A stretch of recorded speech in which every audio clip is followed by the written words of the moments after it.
Welcome back. My name is Laurent Pech. I'm a professor of EU law, and it's going to be my pleasure to chair this panel on addressing rule of law challenges in the EU. We have an exceptional lineup of speakers, and they have a very easy task. Essentially, they have to tell us in 5 minutes not only about what are the key challenges of the rule of law, but how we're going to solve them very quickly. That within the 5-minute time frame.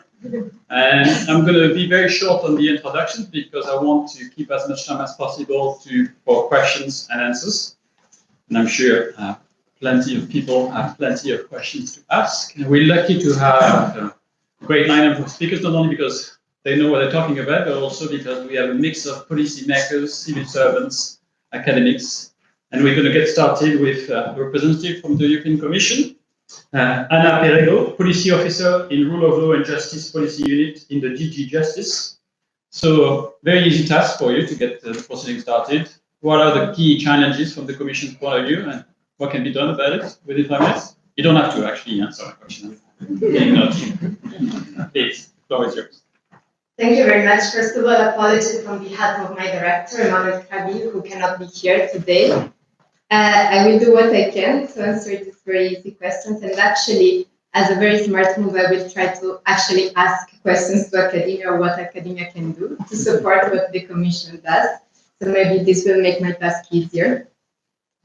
So first of all, I will present some reflections which originate from our experience of the last years of dealing with the rule of law crisis from the Commission point of view.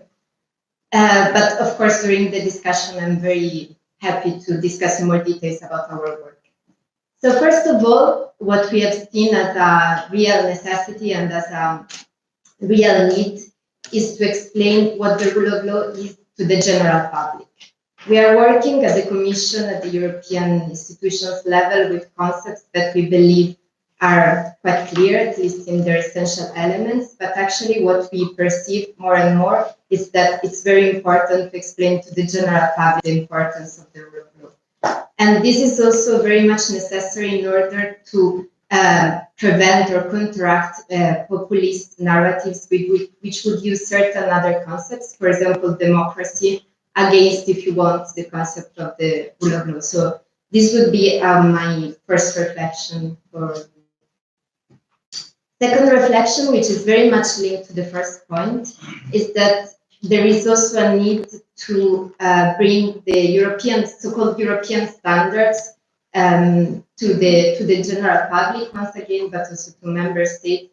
And there are, along the last years, these European standards have been developed, for example, and notably as regards judicial independence, which are the essential aspects of judicial independence. But it's very important that the value of these standards is spread. So this is my second suggestion, and I think academia could have a great role to play in this sense. Third reflection is what we perceive from a Commission point of view is the emergency of a so-called legal nationalism, or this is how we like to call it. What is this?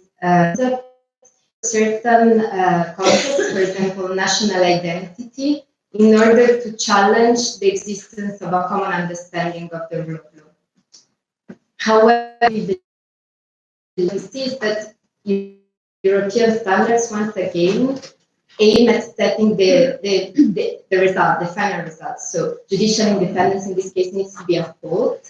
However, the way you reach it can be different. So actually, European standards accommodate a difference in justice systems. What is important is the end result. So fourth reflection is that when we look at rule of law challenges, what we need to look at is not only the text of the law, but actually the reality on the ground. And this is very important both for the institutions and for academia. So what we see is that rule of law actually cannot exist without a culture on which it can be built, which actually supports the continuous existence of the rule of law. And also what is very important is the implementation of the law. Final suggestion, which is also linked to my previous points, is that it's very important to look at how upholding the rule of law actually is essential for the legal structure of the European Union. So we have seen now, and I saw you also mention it in the concept note of the RECONNECT project, that you would look at mutual, judicial cooperation, mutual recognition. So what is the impact of not upholding the rule of law on the European legal structure? So this would be my suggestions. These are not answered, but I hope. I'm sure you'll get questions for asking you for answers. Thank you very much. So let me briefly, thank you very much. And let me introduce our second speaker to you very quickly, as I promised, because I don't want to steal too much time. So Dr. Tamas Lukacsi, sorry, pardon my French, and is from Budapest, got a doctorate in law in Budapest. He worked at the Prime Minister's office, Ombudsman office, if I remember correctly. And he moved to Brussels in 2004, and he's now working as a legal advisor for the European Parliament. The floor is yours. You know the rules. 5 to 7 minutes, please. Yes, thank you very much. Indeed, I'm a lawyer in the European Parliament, so I have to start with two disclaimers. First is that I work in the legal service of the Parliament, but what I will say are entirely my personal views. And the second is that I'm a practicing lawyer, so I try to approach this in an utterly pragmatic way, which may sound killjoy at this point, but there is a conviction behind. And the conviction behind is that the backdrop or backsliding rule of law, what we are talking about, is based on a certain understanding of creativity. And in the European institutions, I think we cannot afford such creativity, because the court made it very clear several times that the procedures are not at the mercy of the institutions. So if we are too creative, we take a huge risk of loss of legitimacy. I have in mind a title that I read somewhere, maybe it was a report in the European Parliament about harvesting the full potential of the Lisbon Treaty. Now, I think the metaphor is terrible, but the idea is good. And I would go in this way. What can we harvest from the treaty as it exists? What are the unused potentials? We know very well Article 258, infringement proceedings started by the European Commission. I will skip this part to keep time, but we know that this is a procedure which is targeted at specific individual infringements of EU law. It's difficult to use it to address a systemic threat. Then we have Article 7, political procedure. We can talk about it later.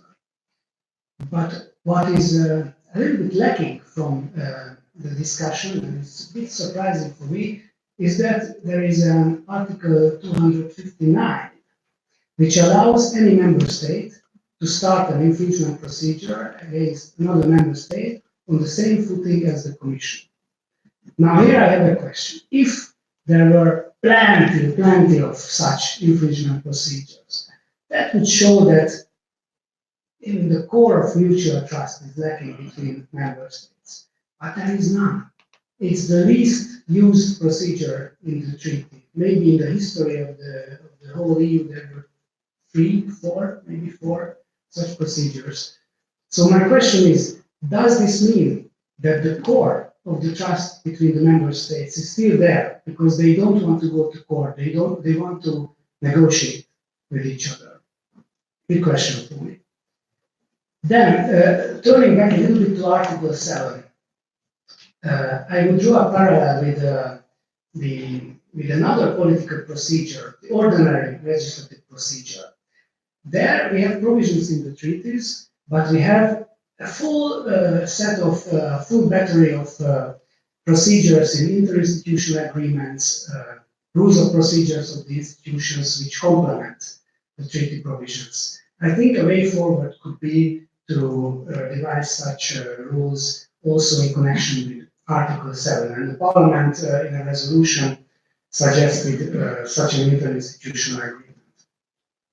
And finally, I would come to the good old Article 267, the preliminary ruling procedure, which I think is the most well-running court procedure in the EU.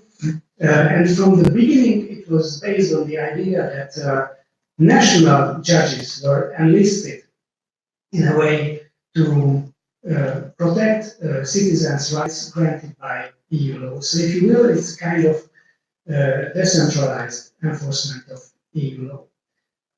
We often hear that the Commission is the guardian of the treaties, but I think also the national judges are guardians of the treaties, and we have only one Commission, but we have, according to my estimate, between 60 and 70,000 national judges.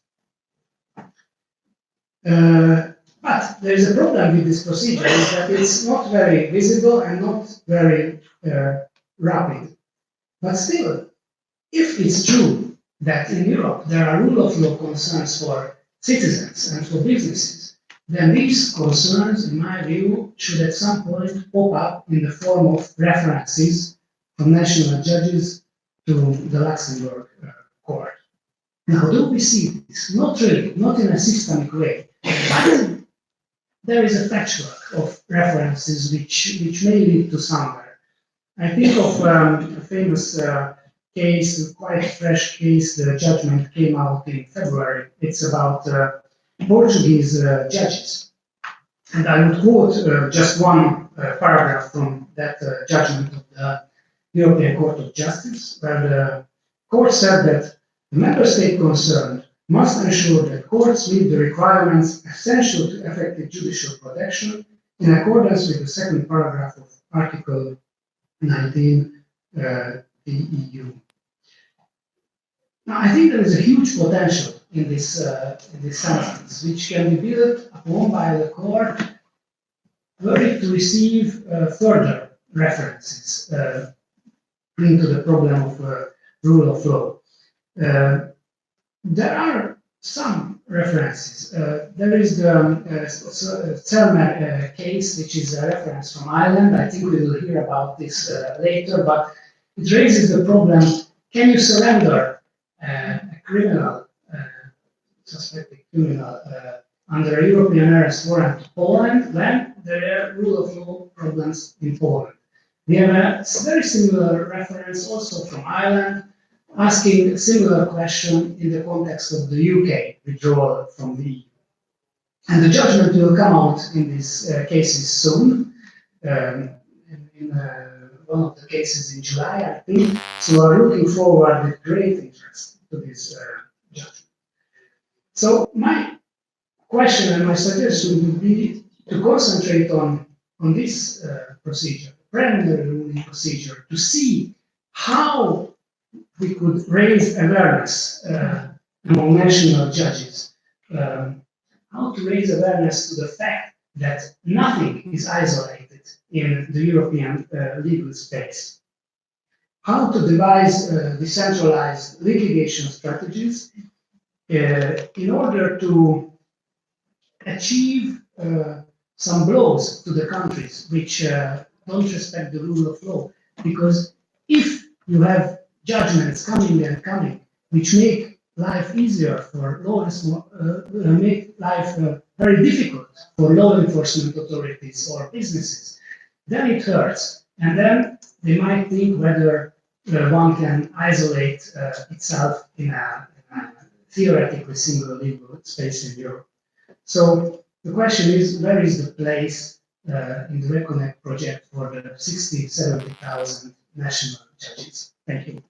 Thank you very much, Tamas.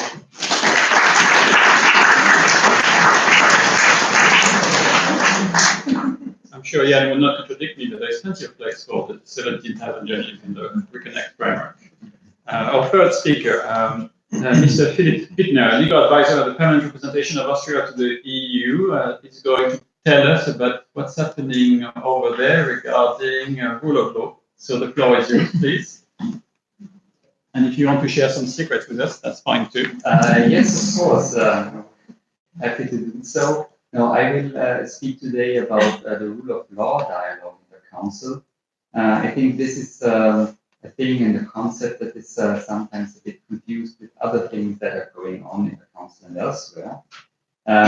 This dialogue is a specific form of policy debate within the Council that was developed in 2014. It originates from a letter by 4 member states to the Commission and the Presidency in March 2013, raising the possibility of exploring new mechanisms to safeguard the rule of law and other fundamental values. Now, there was following discussion after that letter, and in the larger context, there was this communication by the Commission on this new framework to strengthen the rule of law. That was in March 2014, but that describes how the Commission intends to examine whether or not to trigger the Article 7 procedure in case there seems to be a systemic threat to the rule of law. Now, this is not what I'm going to talk about, because the Council took a different path in establishing something which strengthens and safeguards the rule of law. The Italian presidency at the time was very engaged on this and managed to guide us through difficult negotiations to come to conclusions on ensuring the respect for rule of law. And this text is the basis for the rule of law dialogue in the Council. And this document contains certain principles. I will mention some of them. It says that the dialogue is based on the principles of objectivity, non-discrimination, and equal treatment of all member states. And it should be conducted on a non-partisan and evidence-based approach. This dialogue should take place on a daily basis in the General Affairs Council, should be prepared by Coreper, and after 2 years, which was in 2016, it should be evaluated. Now, so basically the concept is, okay, we talk about the rule of law, and we have to address the rule of law issues before they turn into a problem. But we do so in a horizontal way, so it's not singling out individual member states, no finger pointing, and no accusations. So we have a horizontal topic. Now, to explain that a little bit further, to give you an idea how that is meant, we had the first dialogue under the Luxembourg presidency in November 2015. The topic at the time was the rule of law in the age of digitalization. There, we talked about the challenges for the rule of law in a digital society. The second dialogue then under the Dutch presidency in May 2016 was on migrants integration and EU fundamental values, and you see it's related to the actual developments at the time. Then in November 2016 was the evaluation under the Slovak presidency, and of course there were many ideas around, as were at the time of the adoption of the conclusions, how the dialogue could be further developed and how it can be improved. But there was no content on many of those ideas, but there were major shortcomings where all agreed that there should be improvement. So in particular, the preparation of the ministerial debate should be a bit more thorough than it had been for the first dialogues. And there should be a bit more expert input into the preparation of the debate at ministerial level. So against the background of these findings, the Estonian presidency in 2017 thought of a different concept to prepare the dialogue. And they started with an expert seminar in July with a certain outcome that went into a discussion paper to prepare the ministerial debate in November. And the topic that Estonia chose was media pluralism and the rule of law in the digital age. You see there's again a link to the digital issue, so this seems to be a pertinent issue. Here, completely, it was about fake news and its impact on democracy. Now, one of the criticisms was also that there was no follow-up to the dialogue, so there was a debate, but nothing happened afterwards. Our idea at the Austrian presidency is also to pick up what the findings are from the Estonian organized dialogue and follow up a bit that, which would consist in the first place or as a first step to identify measures that have been taken in that field, and I think in that field of media pluralism, fake news, in this field, there have been some developments and things happened. Now, the fourth dialogue I will just mention, I see the chairman, will be on the Austrian presidency. We are currently working on it. The topic will be trust in public institutions, starting from the phenomenon that there is a low trust in public institutions. We will talk about questions like why does trust matter, whose trust do public institutions actually need, and how can we bring back public trust. And we follow the same model that Estonia has developed. That means we will have an expert seminar in July, and we'll then follow up with a note that prepares the discussion, which will most likely take place in October. Now, to give you an outlook, there will be another evaluation which will take place under Finnish presidency next year. Thank you. Thank you very much.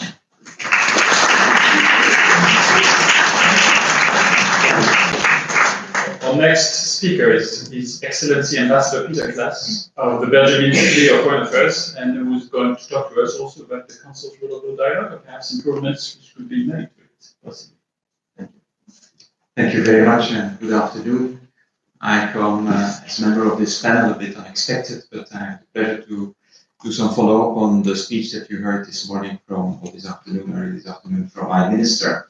Now, the topic of this seminar is reconciling Europe with its citizens, but you could also turn it around, reconciling the citizens with Europe and its institutions.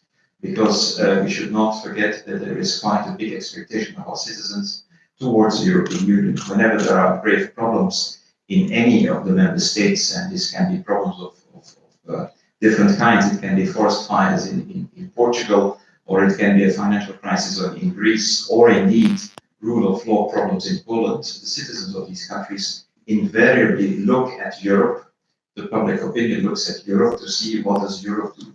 Why is Europe silent? We have seen that also in the case of Spain and Catalonia, where part of the public opinion and the public said, where is Europe? Why doesn't Europe say or act? So this is very important. This element we should not forget, because that is the main point, to reconcile Europe and its citizens. This is not easy. We have heard the role of the Commission. The Commission is, of course, vital in this, the European Parliament with its own legitimacy as well. But as my minister said this morning, there is also a responsibility of the member states, and they are assembled in the Council. So what can the Council do in order to promote fundamental values, and in particular when we feel that some of these fundamental values are under threat? These values are enshrined in Article 2 of the Treaty on the European Union. There is a sort of order of these values. There is human dignity, which is the basis of everything. There is freedom, which is essential. There is democracy, and in fourth place, there's the rule of law. But we all agree that the rule of law is the cement that binds everything together. Because without the rule of law, which basically boils down to the independence of the judiciary, there's no way that the other values can be safeguarded. So this is essential. So the role of the Council of the Member States, because we're still a union of Member States, is very important. We are dealing with the rule of law dialogue in the Council. I've only been in my present position for 1 year, but I was part of the preparation of the Estonian rule of law dialogue. So how does this work in principle? There is a team, there is a seminar, then member states organize some kind of internal consultation to see what on earth is our minister going to say. So you invite some stakeholders, you come up with certain lists of initiatives that your country takes, because it's always a form of self-defense that you do.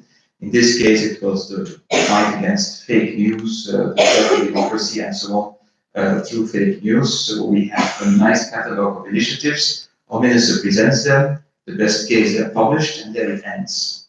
There was a big frustration, I must admit.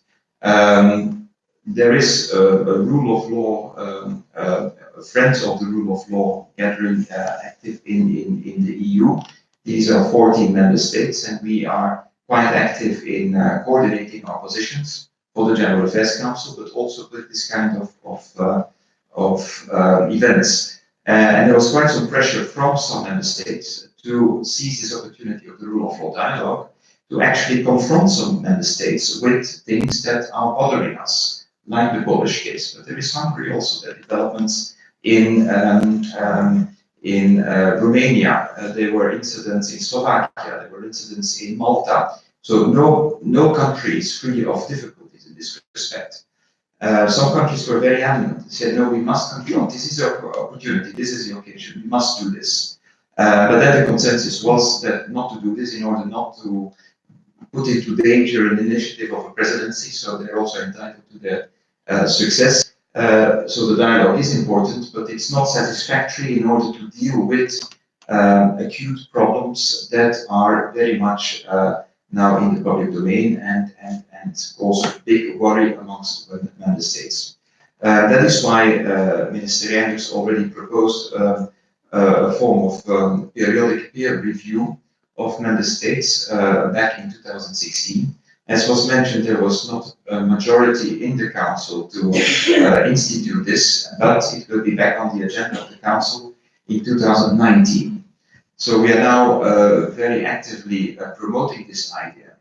Our minister has always propagated the periodic peer review mechanism, but over the last few months we have been struggling very hard to put this into a text, into an intergovernmental declaration.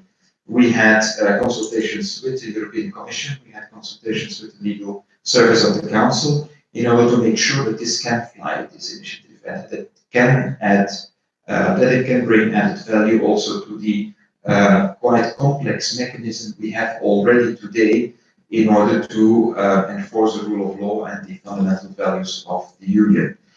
We have seen that these mechanisms are not sufficient. They are punitive, like in Article 7 of the treaty. The Commission mechanism of 2014 is not widely accepted as such, although we fully recognize that it is a vital element.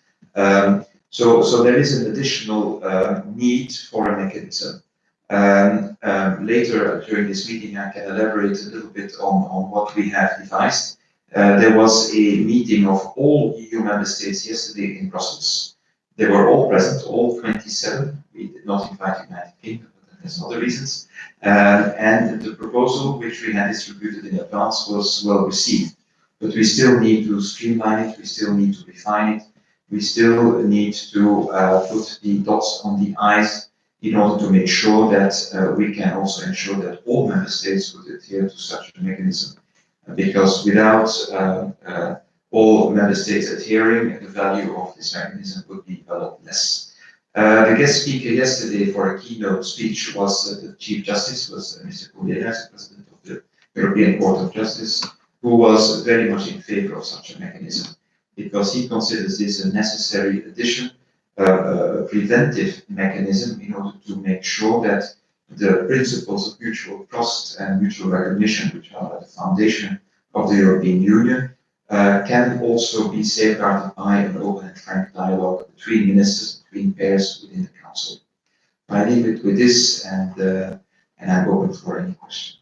Thank you. Thank you very much.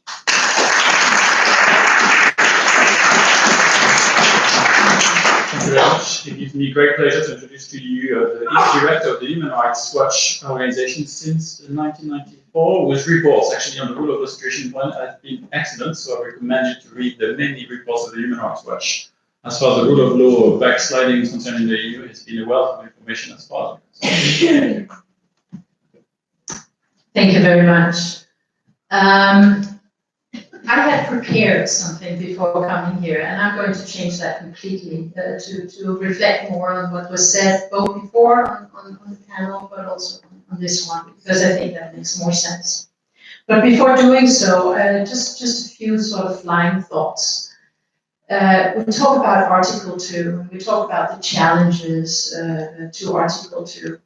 Recently, and it gave me hope, and that's why I want to tell this small anecdote. I was invited to address a huge crowd on a school of 8 to 12-year-olds. Talk about a tough crowd, yeah? I mean, this is a crowd that is incredibly demanding, interesting, and fiery. I was going to talk to them about my experience. My experience is also that 50% of my work life, I've been working in conflict zones, and they wanted to hear about this. They wanted to hear about the human rights of the people who were now coming to Europe as refugees.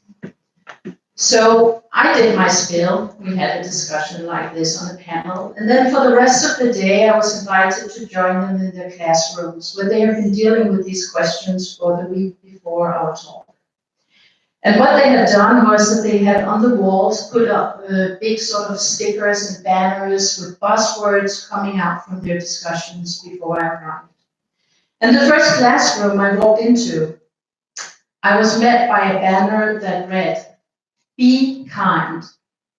And then I looked at the other wall, and it had a very big banner that read, and then tons of smaller sort of buzzwords. "Treat everyone like you want to be treated yourself." And I thought, these kids get it. They could teach huge amounts of policymakers the basics of what Article 2 is really about. So there is huge hope in Europe too, because the kids get it. Now that leads me to some of my troubling thoughts, and then to some ideas. And I will start actually in the world before coming back to Europe, because when we talk about attacks on rule of law, when we talk about attacks on standards, we also need to see what is happening around us. And in my view, and in the conflicts where I work, we are seeing unprecedented attacks now, an affront on international law, on international humanitarian law in particular, and it's happening with a method. It is happening because those who commit crimes, attacking hospitals, schools, marketplaces, using indiscriminate and unlawful weapons, etc., they do it because they see these attacks and these violations as incredible, one of the successful tools to achieve goals. And secondly, they count on being able to achieve those goals through these crimes with complete impunity. And then I want to come back to Europe, because, and I was reminded of this because of something that the foreign minister said and reminded us of. We need Europe to be a force for the protection of international law, be it in wars, conflicts, or outside conflicts. And if we are now attacking at home international law because we believe that it is also convenient for us to solve some problems, if we just undermine a little bit of law here and a little bit of law there, then we'll be okay. We will completely lose our credibility and ability to stand up for what is so important and what we have worked so hard to achieve, namely these protection standards for how we conduct ourselves also in the world. So we need to understand the debate we have in Europe also in a big holistic context.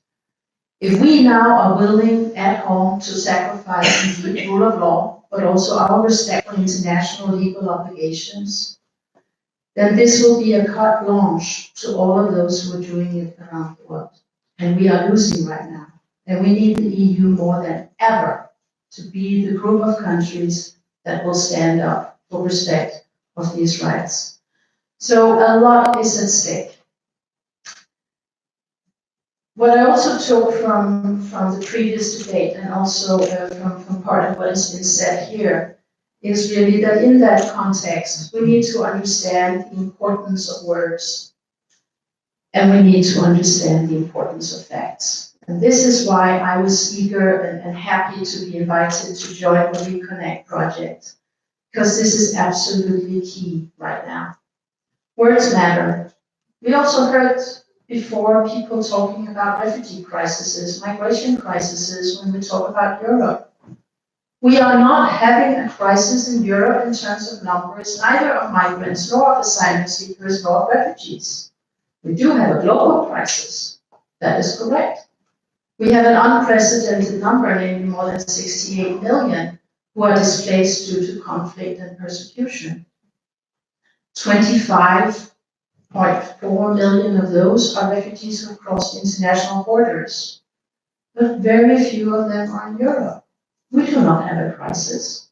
Our crisis is a very different one. It's a political crisis.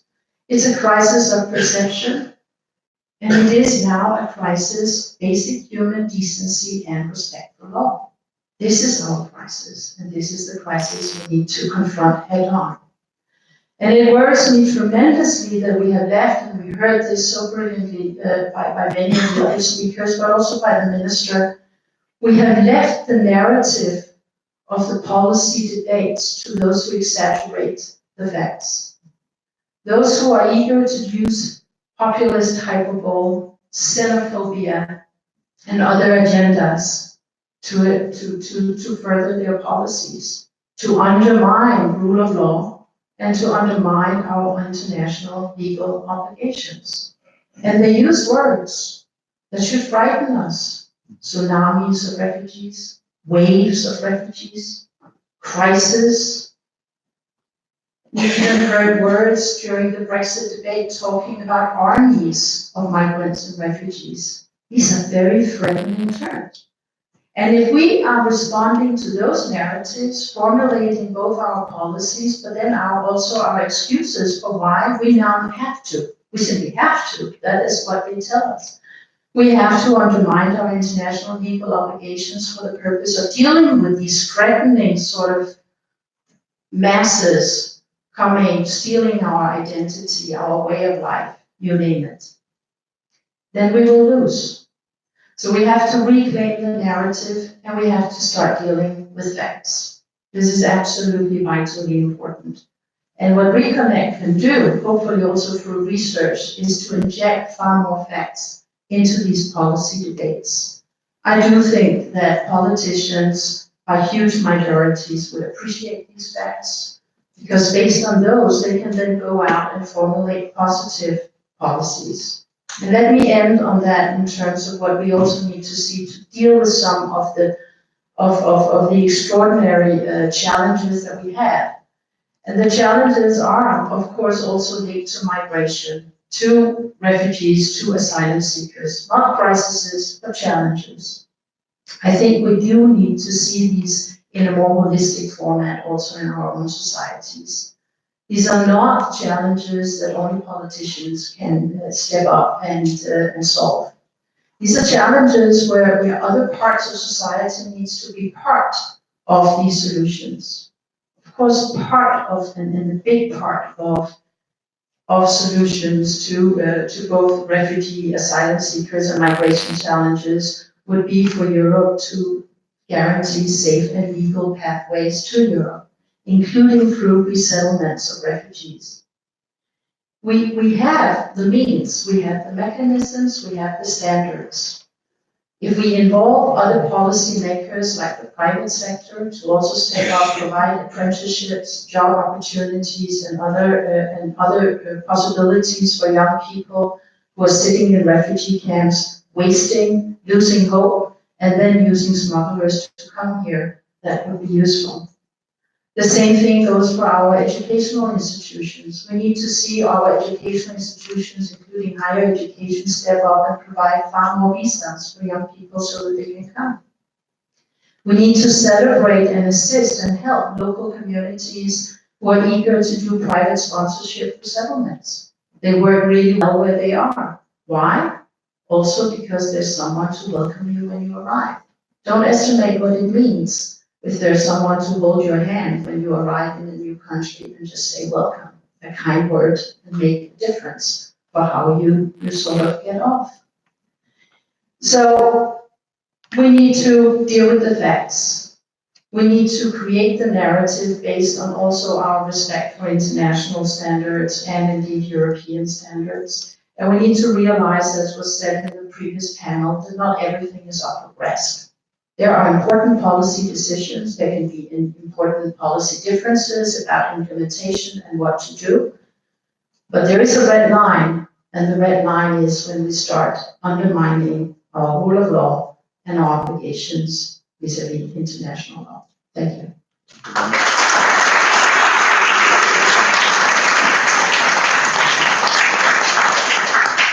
Thank you very much. Before giving the floor to Professor Bárd of the CEU, let me just briefly mention that Professor Bárd has just published a great blog post on the Verfassung blog on the Irish European Arrest warrant case. In fact, all the things, anything I know about mutual trust and mutual recognition, I owe it to Professor Bárd, and also to a large extent what I know of Hungarian constitutional law is also due to Professor Bárd. So hopefully that won't get you in trouble.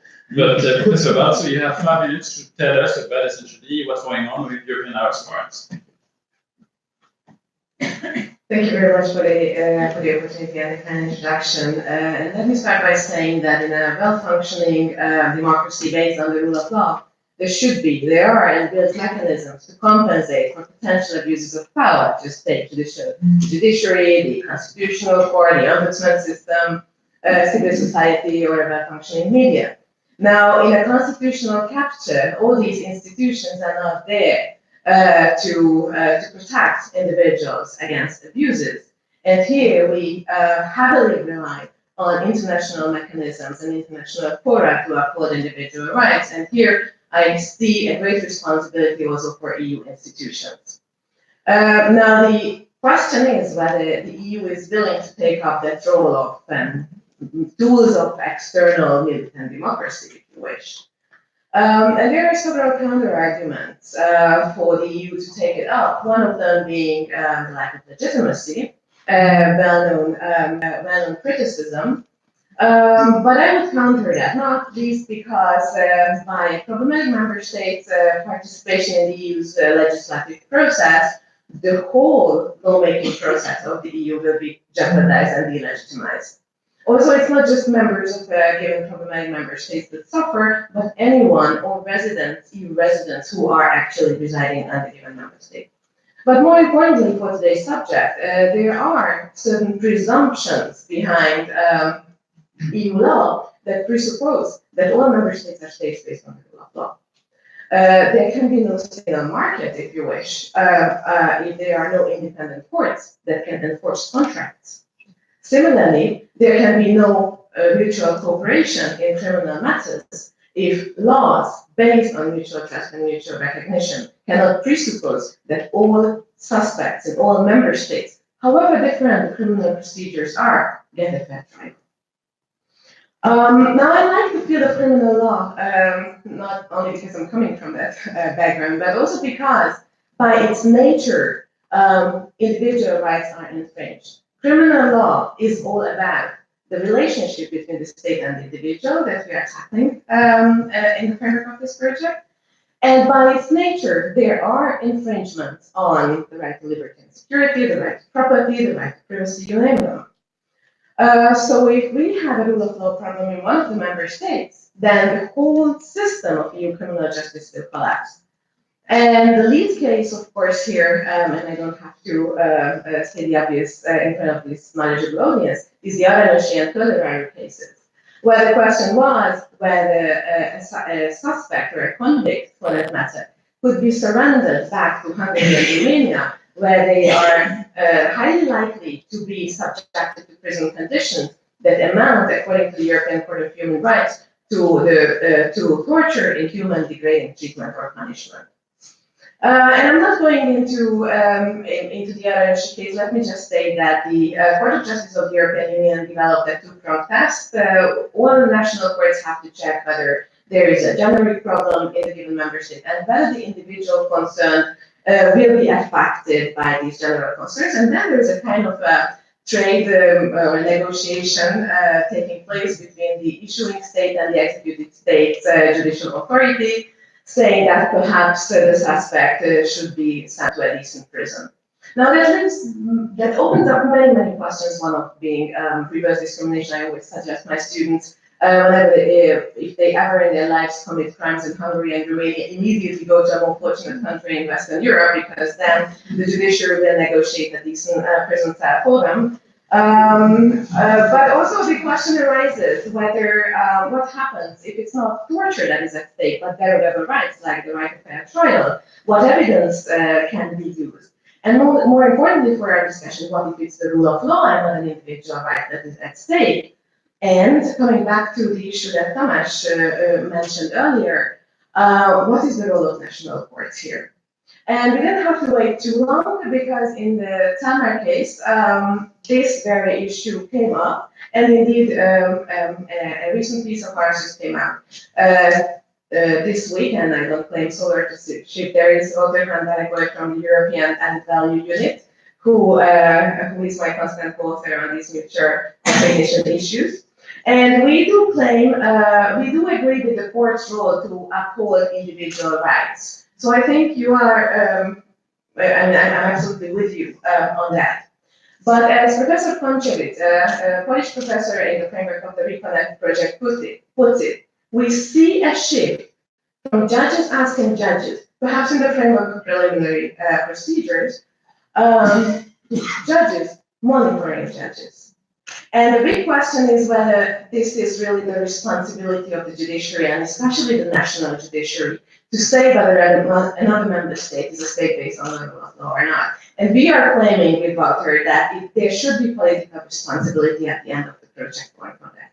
And I would like to refer back to the keynote speech, the welcoming speech by Ms. Sophie Intveld, who referenced the Democracy, Rule of Law, and Fundamental Rights Pact, which could serve as a systemic, permanent, regular monitoring based on objective data and on scientific rigor, sound methodology, and most importantly, an equal treatment of all the member states. Once there is a problem found in the framework of this procedure, mutual recognition should be suspended, and also there should be political responsibility borne to say when mutual recognition and mutual trust should be reestablished if things are going the positive way. Now, a perfect formulation of the problem is half the solution. They say, unfortunately, this is not the path the Advocate General took in the Tamas case, but we are waiting for the judgment to come out this month. There's an accelerated procedure because there is someone in prison. I do understand the Advocate General's fears that mutual trust will perhaps be suspended and the autonomy of EU law might not be respected if we allow national courts to suspend surrender procedures. But we also have to understand that mutual trust and mutual recognition can only go hand in hand with the rule of law. If it's not happening, then the national courts will come up with certain tests to override EU law, and that will hurt the autonomy of European Union law. So my conclusion is that the European Union cannot escape the creation of a fully fledged systemic and no crisis-driven supervisory mechanism for the rule of law. But if it does so, it can both uphold the rule of law on the one hand and keep mutual recognition operational. Thank you very much.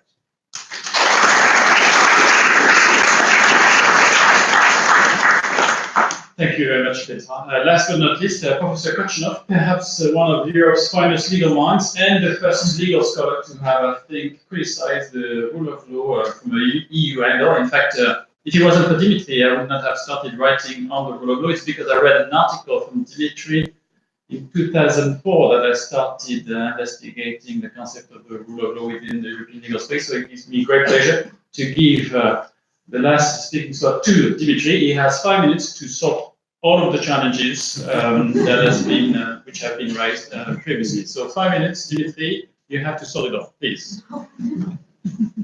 I will probably go into deeper problems, if you permit, to build further on the last presentation and also on the first especially. I really love this legal nationalism framing, but in fact, this legal nationalism is nothing but anarchy, as we will see. So when a Polish minister in response to the European Court of Justice says it's our God-given right to subjugate the earth, instead of complying with European demands to uphold environmental law, that it's anarchy we're speaking about. And then when anarchy is presented by the Polish Prime Minister as pluralism, we should basically avoid that kind of word, and we should start thinking about how to call it differently. So once we call anarchy, we come back to the basic essence of institutionalism. That's probably the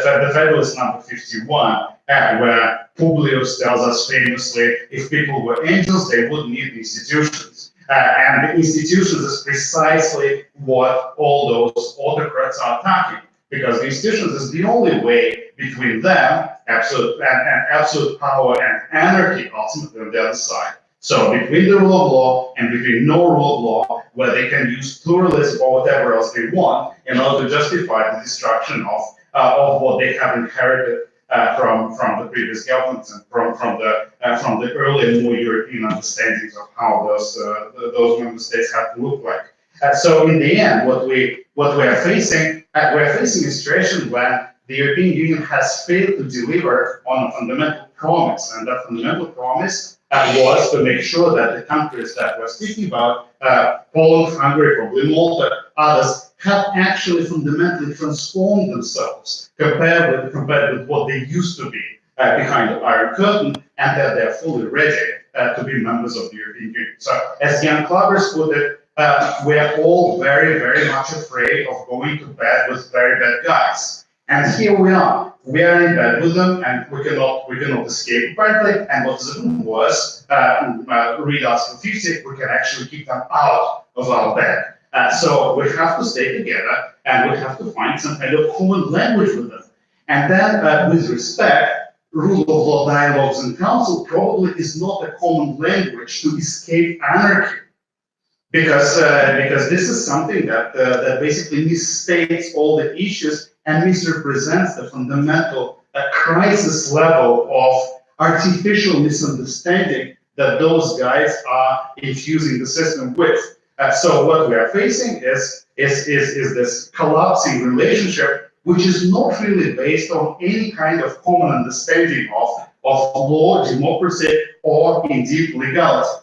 And my small claim, which I think is unsettling a little bit, is that the European Union was not designed, of course, to solve this kind of issues, and even worse, the Monnet method and the internal market actually make it much more difficult to solve this kind of problems compared with a general context of international law and international relations. So I fully agree, departing from international law is a huge tragedy.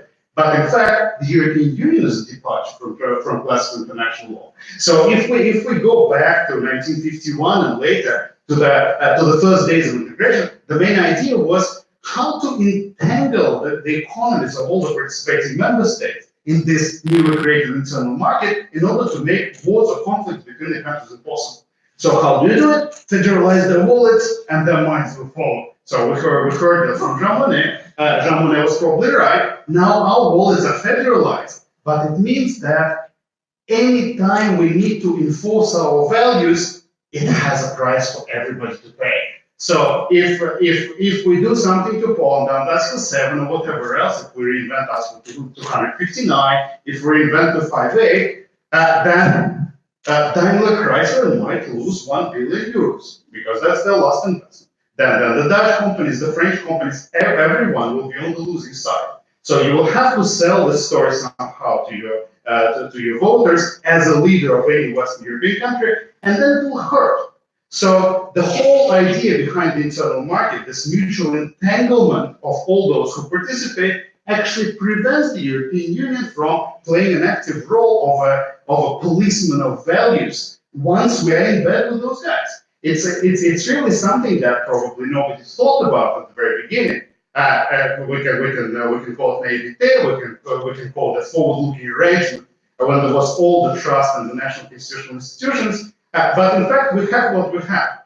And it goes further. So besides this mutual entanglement, the European Union also plays an active role, even if without thinking about it, in rooting those regimes and making sure that they remain in place and they are much more stable than what they would be otherwise. And this is done via direct funding. This is done via the requirements of mutual trust. The trust when contamination is guaranteed, it's 100% there. And Selma will not solve it because, in fact, we go way beyond criminal law. It goes into all the areas of our mutual engagement.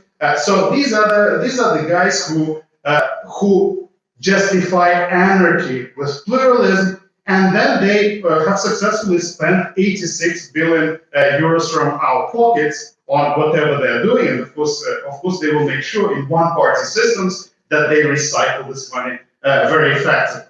And lastly, every time when the European Union is trying to enforce its acquis, and their acquis is mostly about the internal market or something that is clearly related to the initial entanglement areas, when Article 258 is used, those regimes again get reinforced because then they get a blessing of compliance from the European Commission in all those cases, which unfortunately the European Commission is winning, like Commission versus Hungary with courts, like Commission versus Hungary with the data protection supervisor. Because now any Hungarian can tell you, but look, we have complied. Unfortunately, we lost. Now we see it was our bad. Now our court system is wonderful, and here is the press release from the European Commission. We got the full endorsement. So the union pays, endorses, and invests into those regimes, which are profoundly repugnant in the context of to all what we believe in the context of Article 2. So in fact, we could explain the current ongoing crisis in a way through the success of the internal market and this federalization of the wallets idea, which Jean Monnet has launched in the beginning of the 50s. The trouble is, this idea has worked so well that it hit us on our own head, unfortunately. So I apologize for the negative story, but in fact, it's a story of European Union success. Thank you very much.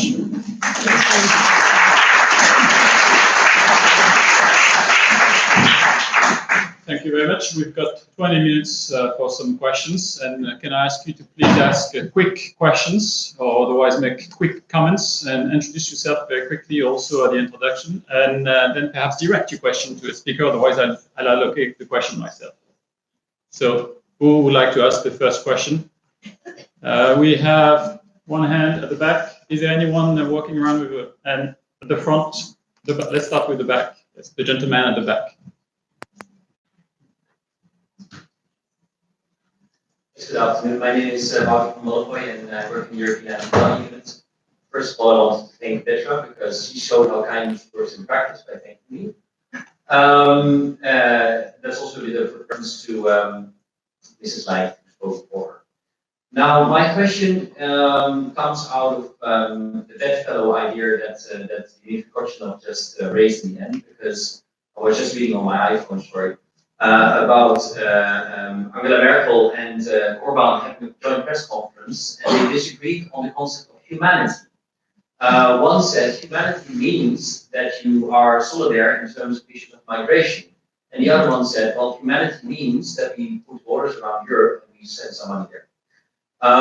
So, you know, we're there, let's just say. So this was my first point. I just wanted to bring another comment because I was also triggered by the last comment of Dimitry about the money issue. Well, I am a gay man, and I am very happy with the Goldman judgment. Because that means that the European Court stepped in and said, you know what, we can disagree about a lot of things, but we have free movement rights. And therefore, I do agree that the court can step in and perhaps should step in if the other institutions fail to achieve rights for individual citizens like myself. Thank you very much. Thank you very much. Let me just collect a question. Adam has a question. Please, first row. And anyone else? And then we collect another question from the gentleman at the back. Another question. I have one comment and two questions, but short one. Please. So first, I would like to thank Lotte for a comment concerning the role in protecting international law by the EU, by European Union. And I think this the statement is even more important, taking into account the, I would say, exit of the United States from Human Rights Council and the current policy towards and basically breach of this transatlantic connection and alliance for the protection of human rights internationally. So I think it's really relevant that European Union should be even more eager to support this cause. I have a question to, I don't know to what extent you might answer this question, to Anne, concerning a procedure that started concerning Poland on this Monday. So let's imagine that there is this response by the Polish government, there is some opinion, and then you will face this day when you have to submit the case to the Court of Justice. Are you going to, are you considering, maybe I will put it this way, making a request for the preliminary injunction for stopping entry into force of the law of the Supreme Court in terms of sending judges, including the president of the court, for the early retirement? Because there is this possibility. You have this possibility to ask for this, like you did in case of the Białowieża forest, and are you considering this? And my question to Dimitry, short one, goes in the context of the article that was published by Daniel Kahneman in the Aspen Institute, where he claims that basically the whole problem is with the parties working at the European level. That basically there is no responsibility of in front of national electorate for the operation of the EPP. So basically that because Angela Merkel and others are not responsible for actions of the EPP, they can, still keep Viktor Orban and authorize his policies. So what do you think on this? And just a short comment.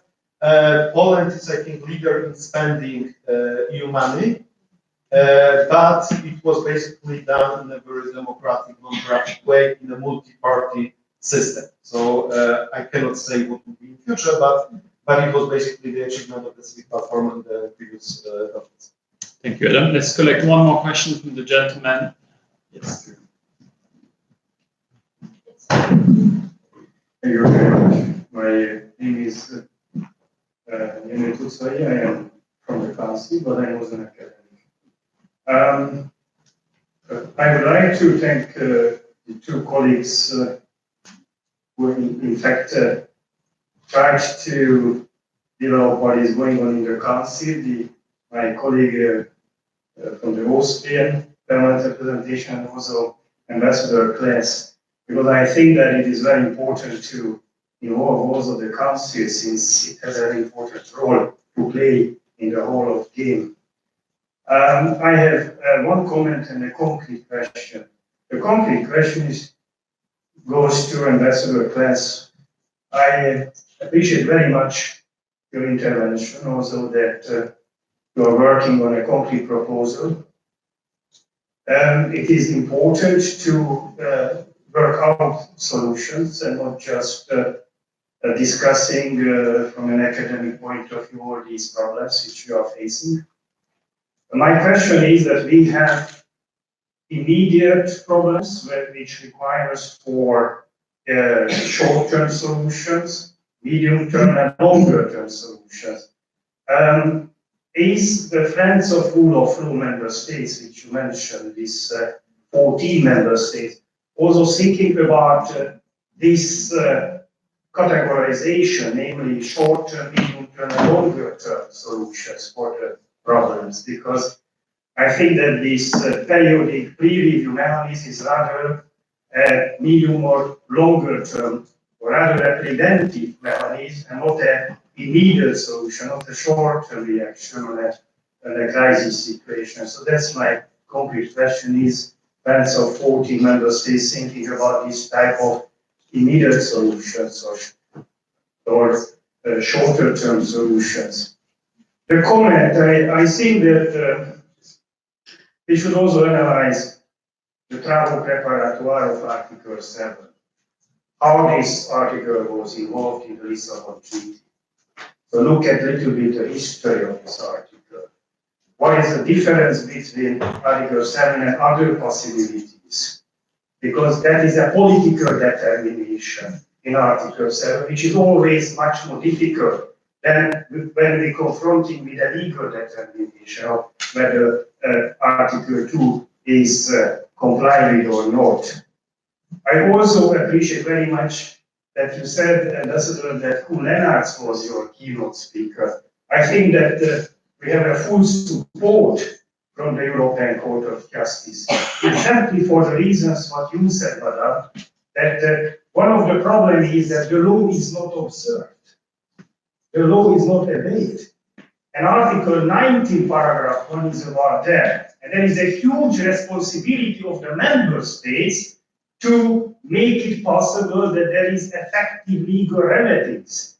And Lennart, in his excellent speech in Lisbon at the last FIDE Congress, and the topic was about rule of law, he underlined this clearly, that we must look at Article 19, and the court is taking its responsibility. Now, each institution should also take its responsibility, including the Council of Ministers, and I hope that this RECONNECT network next time will also invite other EU institutions, not just the Commission and the European Parliament. And the last comment. Please, a very quick one, because Dimitry also underlined a point, which my friend Dimitry Kochenov wrote a book in connection with European neighborhood policy, that rule of law has an external dimension, and that is the double standards.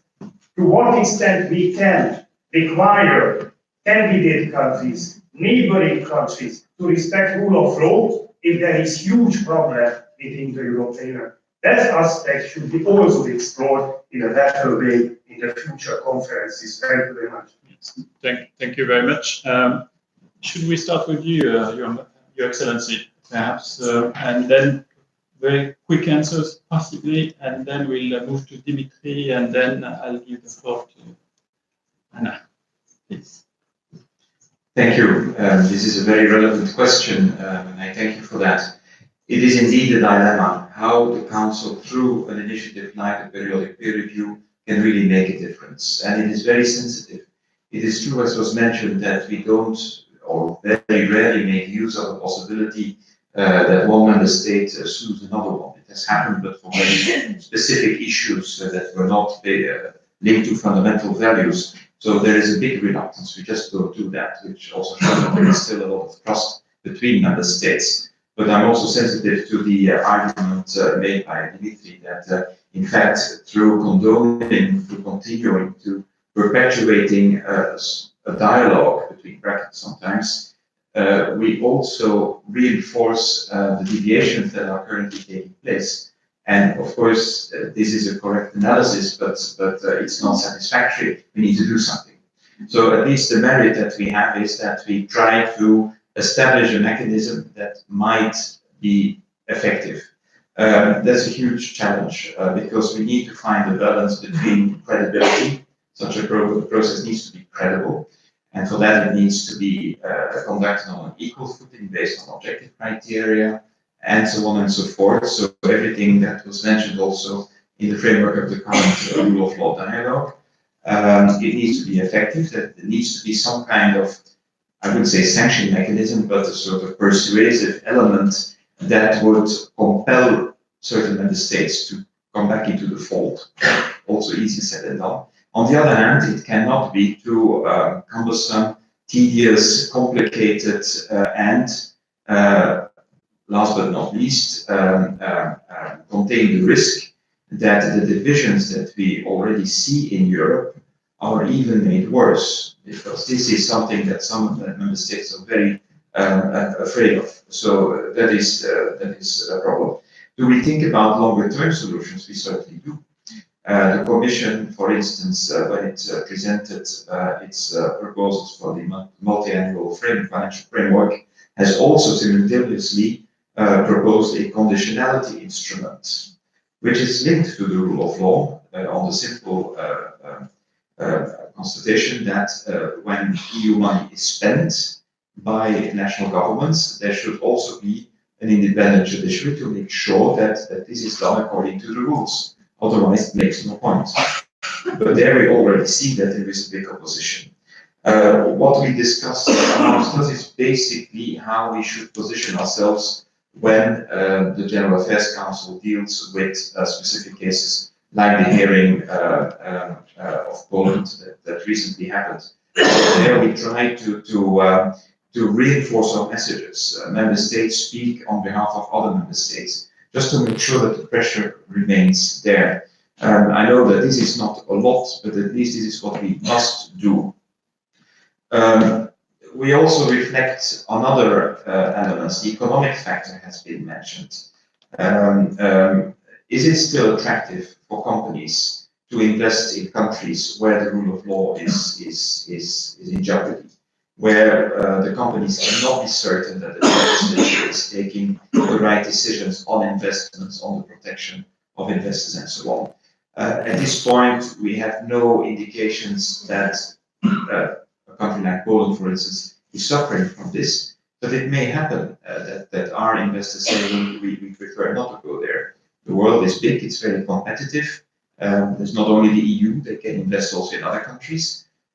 So this may be also a factor that we need to look at more carefully, because it is essential, and there we all agree in the like-minded group, that we cannot afford not to keep up the pressure on member states in the framework of the rule of law. There is no choice but to continue putting this pressure.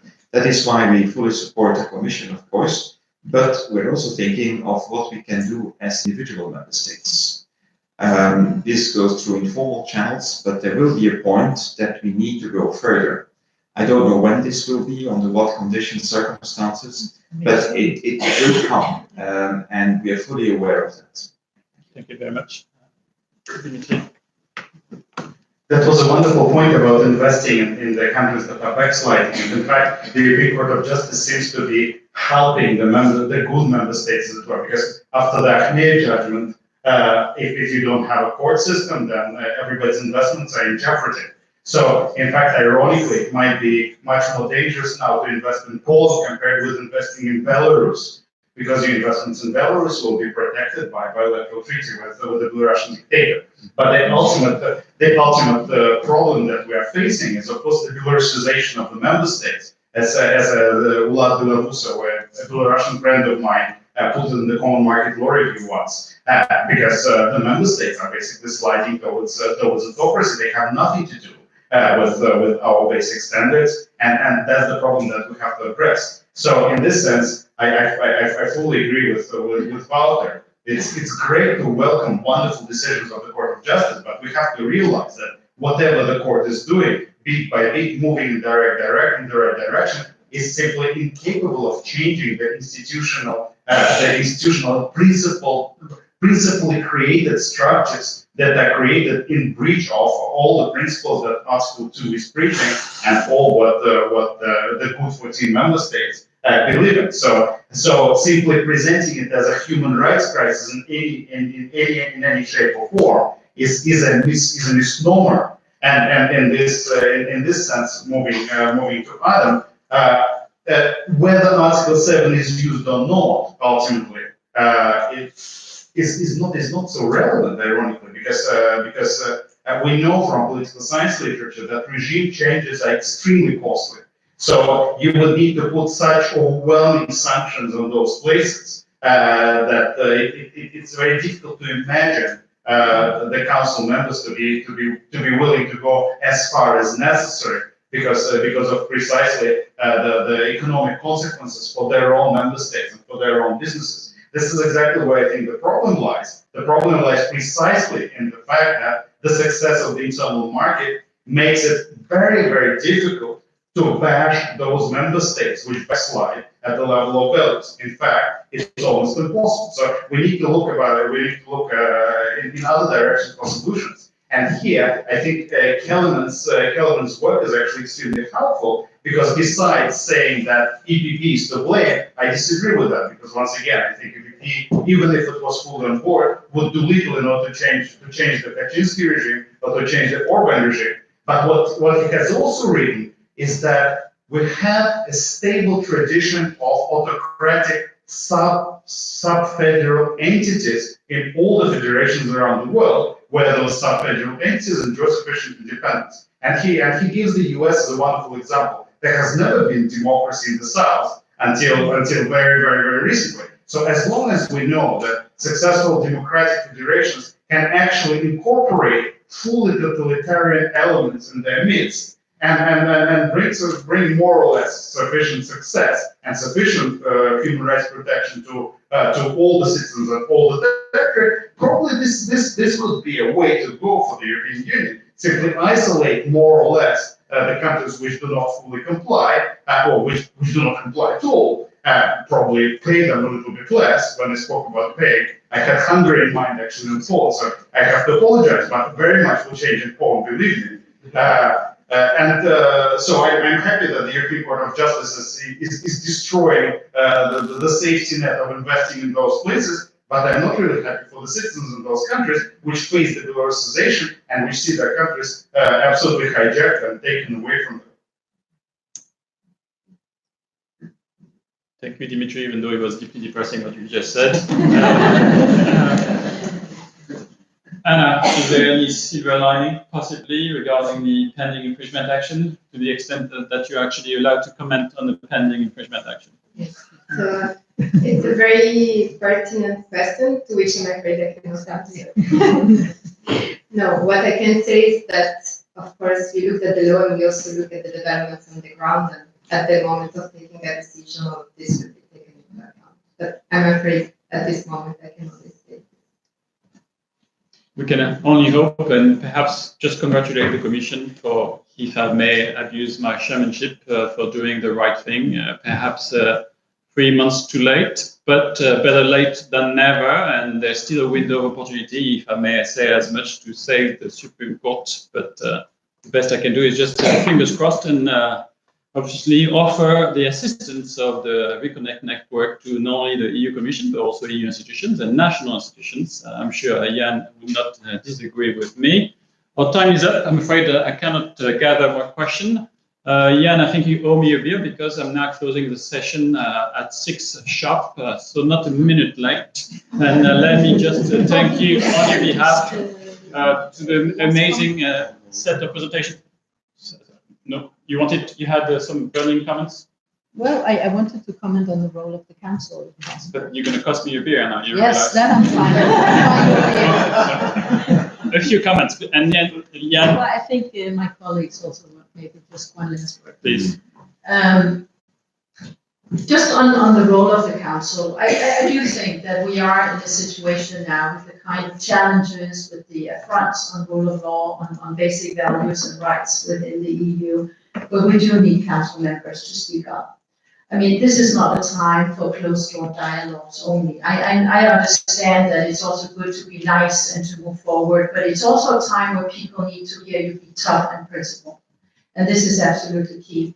We heard in the first panel, there was a lot of discussion about legitimacy.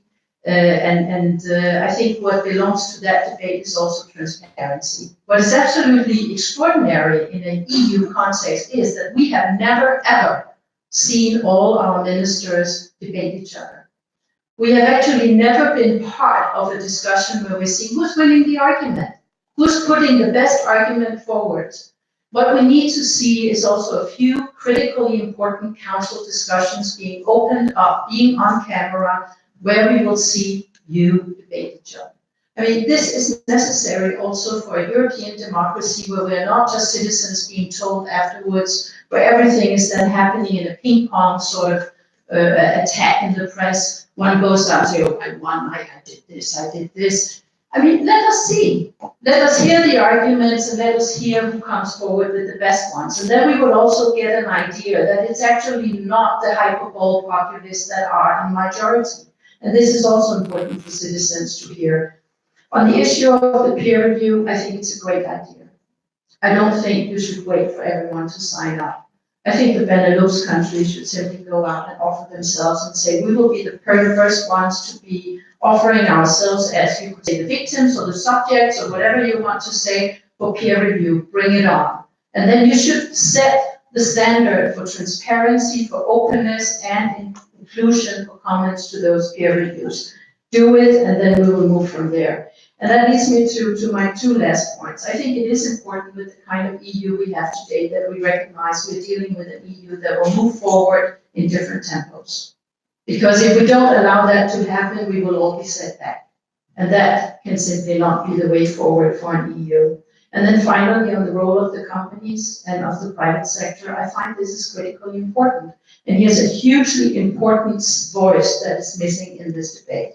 We need companies to speak up about the importance of the rule of law for them, but also the importance of protection of rights. I've spoken to many companies, and it's not just that's important, independence of judiciary that is important to them. But international companies will not invest in areas if they bring in international workers and they will be at risk for attack simply because they look different. So it's also about how we treat foreigners, how we respect the rights of everyone.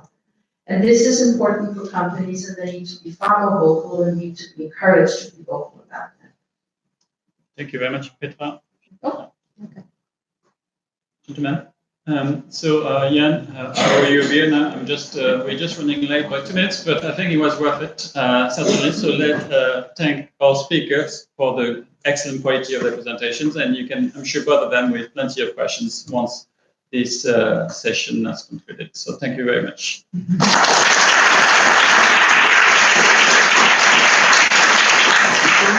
Yeah.